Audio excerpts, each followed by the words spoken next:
ناظرین السلام علیکم ورحمۃ اللہ وبرکاتہ۔ آج ہم دوبارہ ڈاکٹر صاحب کے پاس حاضر ہوئے ہیں چند مزید سوالات لے کے۔ ڈاکٹر صاحب کیسے مزاج ہیں؟ جزاکم اللہ، بہت شکریہ، الحمدللہ۔ آج کا پہلا سوال ڈاکٹر صاحب یہ ہے کہ کیا حواب کے کتوں کے بھونکنے والی روایت صحیح ہے؟ بسم اللہ الرحمن الرحیم۔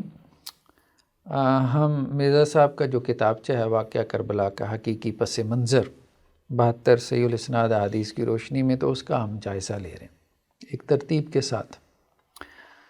تو مرزا صاحب نے اس میں بیسیکلی اس کویسچن کو ایڈریس کیا کہ خلافت سے ملوکیت کی طرف کا سفر کیسے طے ہوا، جو کویسچن جو ہے وہ مولانا مودودی علیہ الرحمہ نے اپنی کتاب خلافت و ملوکیت میں ایڈریس کیا تھا۔ انہوں نے تو تاریخی روایات کو مصدر بنایا، مرزا صاحب نے ذرا احادیث سے وہ چیزیں نکالنے کی کوشش کی۔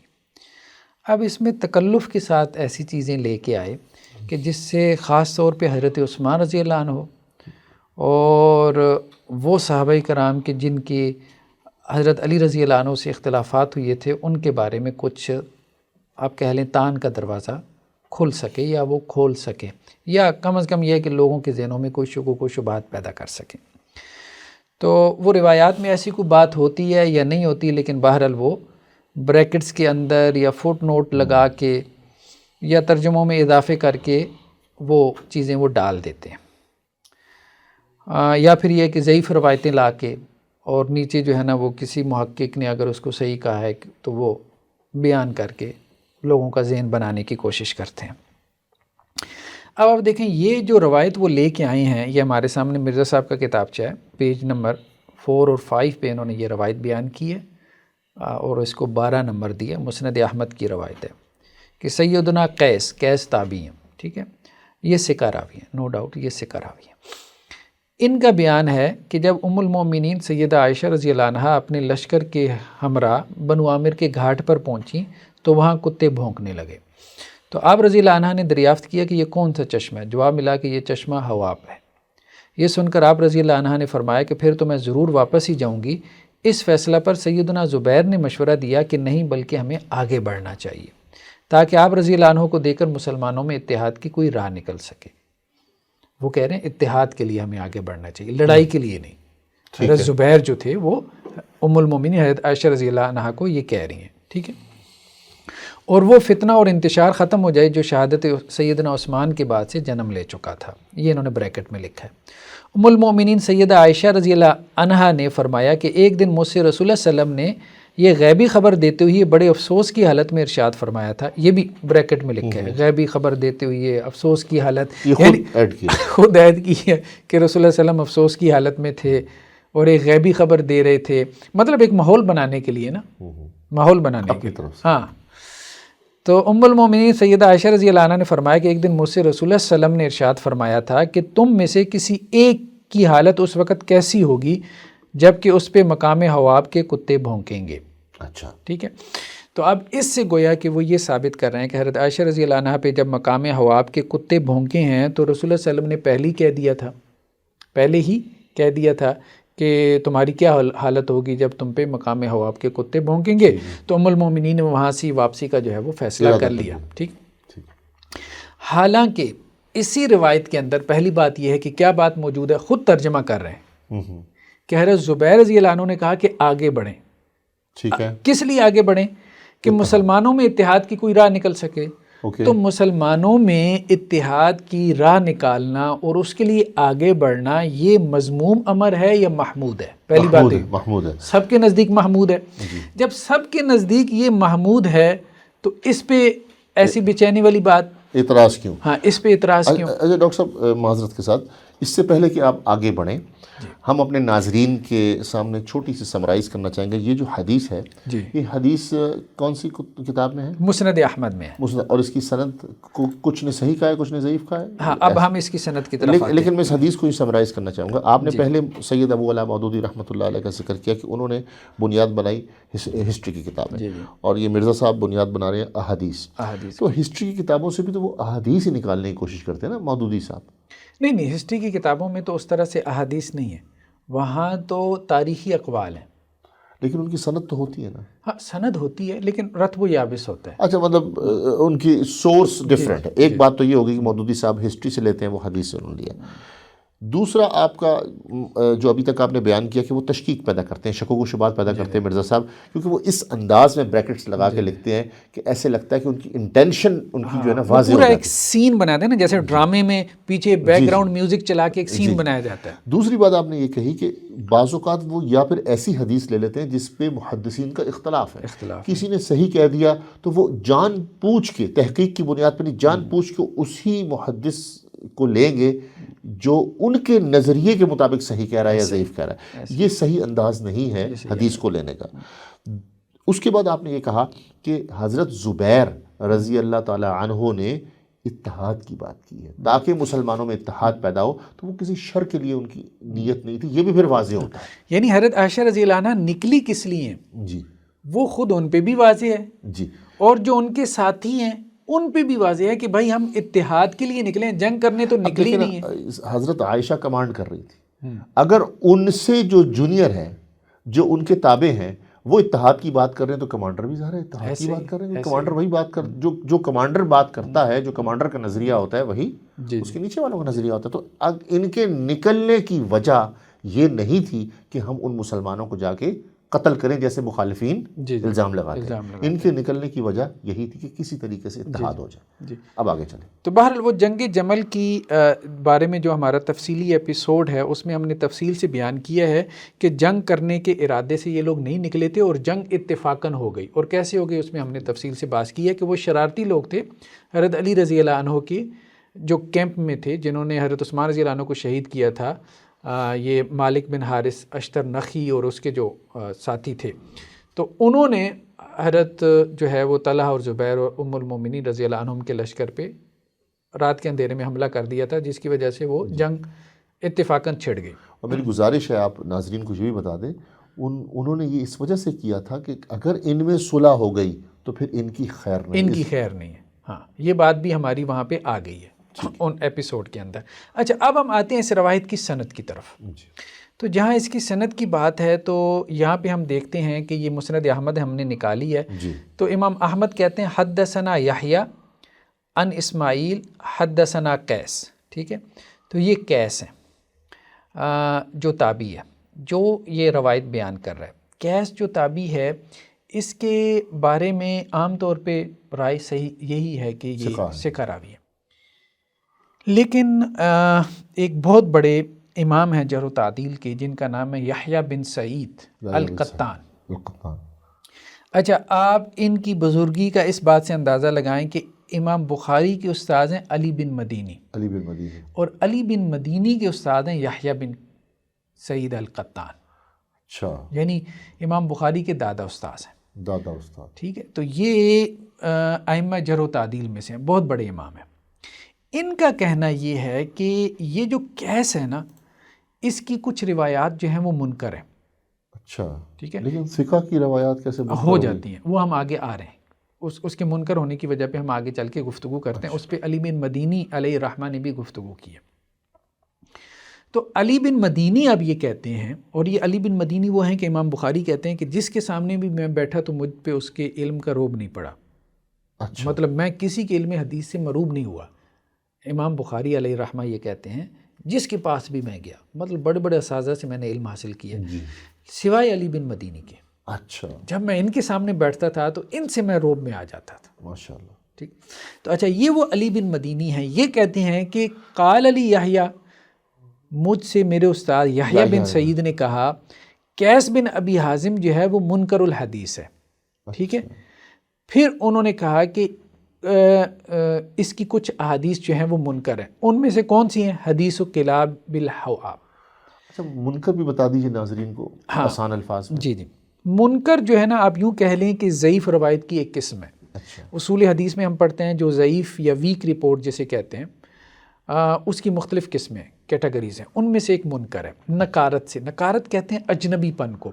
یعنی وہ حدیث جس کے سند میں یا متن میں اجنبی پن ہو اور محدث اس کے اس اجنبی پن کی وجہ سے اس پہ ضعف کا حکم لگا دے.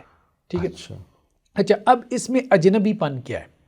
یعنی اس حدیث کی منکر ہونے کی یہ بات جو ہے نا تہذیب الکمال میں امام مزی نے نقل کی ہے کہ یحییٰ بن سعید جو ہیں ان سے علی بن مدینی نے کہا کہ قیس بن حزم جو ہے ان کے بارے میں، تو قیس بن حزم کے بارے میں یحییٰ بن سعید نے کہا کہ یہ منکر الحدیث ہے اور اس کی کچھ روایات منکر ہیں، اور ان روایات میں انہوں نے باقاعدہ نام لے کے کہا کہ یہ حواب کے کتوں والی جو روایت ہے نا یہ منکر ہے۔ یحییٰ بن سعید القطان نے اپنے شاگرد علی بن مدینی کو کہا کہ جو قیس راوی ہے قیس جی اس کی روایتیں منکر ہیں، ٹھیک ہے، اور ان میں خاص طور پہ اس کی یہ جو روایت ہے نا حواب کے کتوں والی یہ منکر ہے، یعنی کچھ روایات منکر ہے، ساری نہیں، ساری نہیں، اور انہوں نے کچھ روایات وہ بتائیں بھی۔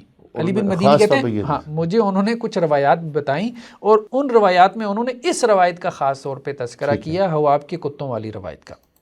اچھا اس کو ایک اور طرح سے ہم سمجھتے ہیں، یہ تاریخ بغداد ہے، اس میں ایک راوی کہتا ہے کہ میں نے علی بن مدینی سے یہ سوال کیا، ٹھیک ہے، حضرت علی بن مدینی سے علیہ الرحمہ، کہ مجھے یہ بتائیں کہ کیا وہ شاہد الجمل جنگ جمل میں حاضر تھا قیس؟ جی میں نے قیس کے بارے میں سوال کیا علی بن مدینی سے، تو انہوں نے کہا لا نہیں، جنگ جمل میں وہ موجود نہیں تھا۔ کون؟ قیس، جو اس حدیث کا راوی ہے۔ اب جب اس حدیث کا راوی جو قیس تابعی ہے وہ جنگ جمل میں موجود نہیں ہے، یہ کون کہہ رہا ہے؟ علی بن مدینی، امام بخاری کے استاذ، تو وہ روایت کیسے بیان کر سکتا ہے؟ اچھا، یعنی وہ شاہد واقعہ نہیں ہے، جسے ہم کہتے ہیں آئی وٹنس نہیں ہے۔ اگر انہوں نے سنی ہو تو پھر وہ اس کا بھی نام لیں، ہاں کس سے؟ ہاں، اب بات یہ ہے کہ سند میں ہے انقطاع، اس کی سند میں ہے انقطاع، ٹھیک ہے۔ تو اب دیکھیں کہ یہاں پہ یہ جو روایت ہم نے کھولی ہے مسند احمد سے، کہ امام احمد کہتے ہیں ہم سے یحییٰ نے بیان کیا، وہ اسماعیل سے، وہ کہتے ہیں ہم سے قیس نے بیان کیا۔ قیس نے کہا ہے، کیا کہا ہے کہ جب حضرت عائشہ رضی اللہ عنہا جو ہے وہ بنو عامر کے گھاٹ پہ پہنچی ایک رات کو تو وہاں کتے بھونکے، یہ قیس نے کہا ہے۔ جی، اب قیس وہاں پہ موجود نہیں تھا، نہیں ہے کیونکہ وہ جنگ جمل میں حاضر ہی نہیں تھا۔ اچھا، اگر وہ کہے میں نے کسی سے سنی ہے، یہ کہا نہیں، اور اگر سنی ہے تو اس کا بھی بتانا اس پڑے کا گا، نام بتانا، تو اس لیے سند میں انقطاع ہے۔ سند کیا ہے؟ ڈسکنیکٹڈ ہے، اس کو کہتے ہیں کہ اس میں نکارت ہے، یعنی اب اس کی سند کے اعتبار سے، ہاں اس کی سند میں ایک اجنبی پن ہے کہ ایک آدمی جو وہاں اس واقعے میں حاضر نہیں ہے، یعنی آپ کسی واقعے میں موجود نہیں تھے اور آپ اس واقعے کو ایسے بیان کرتے ہیں کہ جیسے آپ وہ دیکھ رہے ہیں۔ تو اب مجھے پتا ہے کہ ڈاکٹر صاحب وہاں اس واقعے میں موجود نہیں تھے اور واقعہ یہ ایسے بیان کر رہے ہیں جیسے یہ وہاں کھڑے دیکھ رہے تھے، ٹھیک ہے، تو میں کہوں گا کہ ڈاکٹر صاحب کی بات منکر ہے، نکارت ہے، ہاں اس میں نکارت ہے، اجنبی پن ہے، مطلب یہ کیسے یہ کہہ رہے ہیں جبکہ یہ وہاں نہیں تھے، یہ جو جب آپ کہتے ہیں یہ کیسے کہہ رہے ہیں جبکہ یہ وہاں، اس کو کہتے ہیں نکارت، ٹھیک ہے، ایسے راوی کی روایت کو کہتے ہیں منکر۔ تو یحییٰ بن سعید القطان نے کہا ہے کہ اس کی روایت منکر ہے قیس بن حازم کی، یعنی کچھ روایات جن میں سے ایک یہ حواب کے کتوں والی ہے، اور علی بن مدینی نے کہا کہ یہ جنگ جمل میں حاضر نہیں تھے یہ راوی جو ہیں، اس لیے ان کی روایت جو ہے وہ ڈسکنیکٹڈ ہے، اور سند منقطع ہو تو ہمیں پتہ ہے کہ صحیح حدیث کی 5 شرائط میں ایک شرط یہ ہے کہ اس کی چین جو ہے نا وہ کنیکٹڈ ہونی چاہیے، بالکل تو ٹھیک ہے، اس اعتبار سے اس کی چین جو ہے وہ ڈسکنیکٹڈ ہے، تو چین ڈسکنیکٹڈ ہونے کی وجہ سے یہ روایت ضعیف ہے۔ اور ٹیکسٹ میں تو کوئی ایشو نہیں ہے، ٹیکسٹ میں تو ہم نے بتایا نا کہ اس میں وہی ایشو ہے کہ ٹیکسٹ میں یہ بات آ گئی کہ وہ کس لیے نکلے تھے؟ اتحاد کے لیے نکلے تھے، تو اب اگر وہ اتحاد کے لیے نکلے ہیں جیسا کہ یہ روایت ابھی، تو پھر ان کے نکلنے پر اعتراض کیا ہے؟ اعتراض کس چیز کا؟ اچھا پھر ایک اور اعتبار سے آپ بات کریں، یہ کہتے ہیں جی کتے بھونکے ہیں، ٹھیک ہے، اب مجھے یہ بتائیں کتوں کا بھونکنا مثال کے طور پہ کیا اس بات کی دلیل ہے شرع میں، کتاب و سنت میں، کہ جی میں غلط کام کے لیے نکلا ہوں؟ مثال کے طور پہ میں فجر کی نماز کے لیے نکلتا ہوں جی، اور کتے بھونکنا شروع ہو جائیں کسی جگہ، کتے کا کام تو بھونکنا ہی ہے، مجھے پتا ہے کتے کا کام بھونکنا ہے، وہ یہ فرق کرے گا کہ میں نماز کے لیے نکلا ہوں یا میں سبزی لینے کے لیے نکلا ہوں؟ ڈاکٹر صاحب ایک اور چیز بھی اس کے اندر، ایک اور پہلو ہے جس کو آپ بیان کر سکتے ہیں کہ اگر ہم اس روایت کو صحیح بھی مان لیں جس طرح کے کچھ محدثین نے کہا ہے، تو اس میں کیا ایشو ہے صحابہ کے خلاف، کیا ایشو آ رہا ہے اس کے اندر؟ کیونکہ حضرت زبیر تو یہ کہہ رہے ہیں کہ ہم اتحاد کے لیے جانا چاہتے ہیں، اتحاد کے لیے جا رہے ہیں. اگر اس کو صحیح مان لیں تو پھر بھی تو یہ ان کے خلاف نہیں جاتی. کیونکہ رسول اللہ صلی اللہ علیہ وسلم نے ایک سوال جو ہے ایک سوالیہ انداز میں یہ بات کہی ہے کہ تم میں سے کسی ایک کی حالت اس وقت کیا ہوگی جب کہ اس پر مقام حواب کے کتے بھونکیں گے. یہ ایک سوال ہے. تو یہ اس سوال ٹھیک ہے، یعنی اس وقت تمہاری کیا کنڈیشن ہوگی؟ تو کنڈیشن کیا ہوگی؟ وہ خود روایت میں ہے کہ صلح کے لیے نکلے ہوں گے. ٹھیک ہے، یعنی یہ ایک سوالیہ انداز تھا.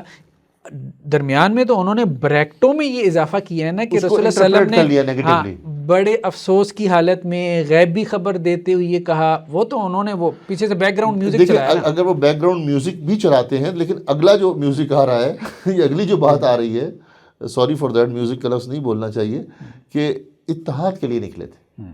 تو اب دیکھیں، جب بھی کوئی جو آج شرارتی لوگ ہیں، جب بھی وہ اس حدیث کو سناتے ہیں تو وہ تو صرف کتوں کے بھونکنے کے بعد چپ ہو جاتے ہیں. وہ تو حضرت زبیر نے جو کہا، جو عشرہ مبشرہ ہیں کہ ہم اتحاد کے لیے نکلے ہیں، یہ والی بات تو بتاتے ہی نہیں. یہ لوگ یہ بات نہیں بتاتے. اور دوسری بات میں نے آپ کو بتائی، کتنی واضح سی بات ہے کہ ہمارے دین میں جو ہے کتے کا بھونکنا اس بات کی دلیل نہیں ہے کہ میں کسی غلط کام کے لیے نکلا ہوں. کوئی نمازی نماز کے لیے نکلتا ہے، فجر کی نماز جماعت کے ساتھ پڑھنے کے لیے، کتا بھونکتا ہے تو اب وہ کہے کہ اس کا مطلب ہے مجھے گھر میں نماز پڑھنی چاہیے، میں غلط کام کے لیے نکلا ہوں. تمہاری کیا حالت ہوگی اس وقت، یہی بات. اس میں سے آپ نیگیٹو، اس کے تو آپ 2-3 مطلب نکال سکتے ہیں بریکٹ لگا کے. ایسا ہی ہے. یہ تو کلیئر ہے ہی نہیں، قطعی الدلالہ ہے ہی نہیں. جی. تو پہلی بات تو یہ کہ اس کی سند ضعیف ہے. ٹھیک ہے، اگر آپ نے اس کی سند صحیح بھی بنا لی تو پھر بھی اس سے کوئی ایسی بات نہیں نکلتی کہ جس کو آپ منفی طور پہ پیش کریں. اس روایت سے اگر آپ صحیح بھی مانتے ہیں، مجھے سمجھ نہیں آ رہی ابھی تک، اگر کوئی بتا سکتا ہے بہتر، اگر پوری حدیث پڑھے، حضرت عائشہ کے خلاف کیا تان نکلتا ہے، یا دوسرے ان تمام لوگوں کے خلاف کیا تان نکلتا ہے جو اس لشکر میں شامل تھے؟ بلکہ اس سے تو ان کی فضیلت ثابت ہو رہی ہے کہ وہ مسلمانوں کے درمیان اتحاد چاہتے تھے. جی. بلکہ کچھ لوگوں نے اور بھی معنی کیا ہے. کیا چیز؟ انہوں نے یہ معنی بھی کیا کہ اس کا مطلب یہ ہے کہ ام المومنین پہ کتے ہی بھونکتے ہیں. استغفر اللہ. ٹھیک ہے، کتا تو کسی بھی بھونک سکتا ہے. نہیں، اور معنی کیا ہے. اچھا میں سمجھ گیا. یس میں سمجھ گیا کہ ام المومنین پہ کتے ہی بھونکتے ہیں. تو کہنے کو تو کوئی بھی معنی آپ نکال سکتے ہیں اگر آپ نے بریکٹ لگانی ہے. یعنی آپ ام المومنین پہ تان کر رہے ہیں تو اس کا مطلب یہ ہے، تو وہ لوگوں نے وہ بھی معنی جو ہے وہ نکالا. اس کا مطلب یہ ہے کہ بریکٹس لگائے جائیں تو کئی معنی نکل سکتے ہیں. تو ہم اس طرف نہ جائیں. بیسیکلی اس روایت کی سند جو ہے ڈسکنیکٹڈ ہے، ضعیف ہے. اگر آپ اس کو ضعیف بھی نہ مانیں تو خلاصہ یہی ہے کہ اس میں رسول اللہ صلی اللہ علیہ وسلم نے یہ کہا ہے کہ بھائی ایسا ہوگا. حسرت کے ساتھ نہیں کہا یا نیگیٹیولی نہیں کہا، بس یہ کہا کہ اس وقت کیا کیفیت ہوگی، تم اپنی اس کیفیت کو ذرا جانچنے کی کوشش کرنا. تو وہ کیفیت حضرت زبیر نے تازہ کر دی کہ بھائی ہم اتحاد کے لیے نکلے ہیں، تو وہ کیفیت انہوں نے جانچ بھی لی. دیکھیں ڈاکٹر صاحب، اگر بریکٹس لگائے جائیں اور من پسند انٹرپریٹیشن کی جائے کسی بھی ٹیکسٹ کی، تو وہ کچھ بھی ہو سکتی ہے. جس طرح ابھی آپ نے کہا نا کہ ام المومنین پر کتے ہی بھونکتے ہیں، تو اب اس کا ایک معنی کچھ اور ہوتا ہے اور ایک معنی یہ بھی ہوتا ہے کہ اچھا ان پہ کتے بھونکتے ہیں، یعنی ان کو آپ منفی انداز میں بھی لے سکتے ہیں اور کسی دوسرے انداز میں بھی لے سکتے ہیں. مجھے اس حدیث میں اگر اس کے ٹیکسٹ کو لیا جائے، اور مجھے ایک طالب علم کی حیثیت سے میں آپ سے پوچھنا چاہوں گا، اگر صرف متن کو لیا جائے تو اس میں کون سا تان نکلتا ہے؟ نہیں، کوئی بھی نہیں نکلتا. تو جب تان نہیں نکلتا تو پھر خواہ کھینچ کے نکالنے کی کوشش. اور پھر اس روایت کو ڈاکٹر صاحب ابھی تک جو میں نے دیکھا ہے، جو مخالفین ہیں، جو آج کے دور کے شرارتی لوگ ہیں، وہ حضرت زبیر نے جو کہا کہ ہم اتحاد کے لیے نکلے ہیں، یہ نہیں بیان کرتے. وہ صرف کتوں کے بھونکنے والی بات بیان کرتے ہیں اور پھر اس کو من پسند مانا لیتے ہیں. ڈاکٹر صاحب اب ہم اس کے بعد آپ کا بہت بہت شکریہ. ناظرین، اب اگلا سوال ہم ڈاکٹر صاحب سے کریں گے بریک کے بعد. Thank you very much. السلام علیکم.